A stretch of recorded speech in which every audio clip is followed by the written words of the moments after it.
नुआदिल्ली स्थित एआईसीसी कार्यालय रे राष्ट्रीय गीत वंदे मातरम आनुष्ठानिक गान समय कांग्रेस दलर शीर्ष नेता राहुल गांधी, सोनिया गांधी एवं मल्लिकार्जुन खड़गे असम्मान प्रदर्शन करिथिबा अभियोग होईछि। एहार प्रतिवाद रे बीजेपी युव मोर्चा नेतृत्व रे सारा देशर विभिन्न जिल्ला रे केंद्र रे कांग्रेस विरोध रे व्यापक प्रतिवाद और कैंडल शोभा यात्रा करा जायछि। सेही परिप्रेक्षी रे गतकाली संध्या रे बलांगीर जिलापालक कार्यालय सम्मुख रे बीजेपी जिला युव मोर्चा सभापति अमरजीत पटेल नेतृत्व रे शताधिक बीजेपी कार्यकर्ता माने राहुल और सोनिया कुश पुतलिका दाह करने सह कैंडल शोभा यात्रा रे बाहरिथिले। एही कार्यक्रम रे वरिष्ठ बीजेपी नेता गोपालजी पाणिग्राही समेत अनेक बीजेपी कर्मी जोग देइथिले।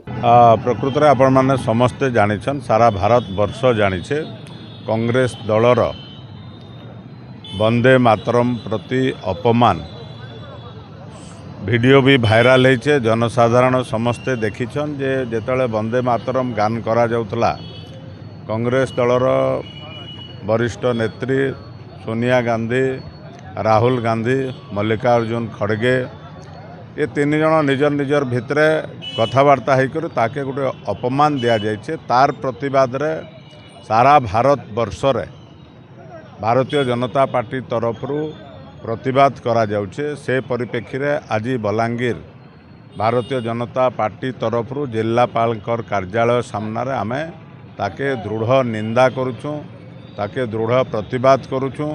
ए प्रकार मनोभाव कांग्रेस आमे जनसाधारण पाके आहुरी नेमु। देश प्रति तांकर जेन अवमानना, देश प्रति जेन विरोधात्मक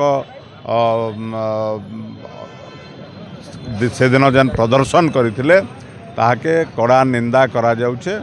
भारतीय जनता पार्टी बलांगीर भी ताके से परिप्रेक्षी रे कड़ा निंदा करुछे।